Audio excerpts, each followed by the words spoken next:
The differences can be the amount of stem cells you can take and how you can use them for the treatments. The stem cells that you take from yourself or from your body usually are from either bone marrow, which is basically in the pelvis. The bone marrow inside of the pelvis is removed or aspirated, and that contains a certain amount of stem cells, and those are retrieved and used for treatment elsewhere in your body.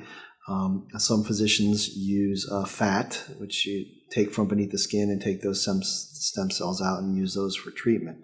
There's different reasons why one may be better or worse than another one. I particularly use more of the bone marrow stem cells. These are stem cells that seem to be more active to change cells into the things that you want them to change into, such as muscle, tendon, cartilage is a big thing.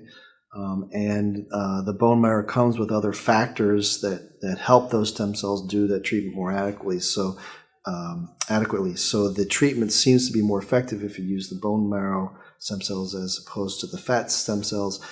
In my experience and my research, so typically, if I take stem cells from a patient, it's usually from the bone marrow.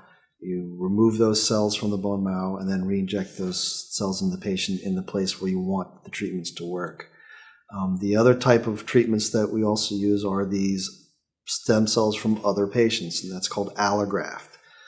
Those are stem cells that have to be removed from donors. They have to be cleaned, and they have to. The history of the donor has to be taken so that you know that you're not having any diseases or transmitting anything. And then those can be injected in the appropriate areas.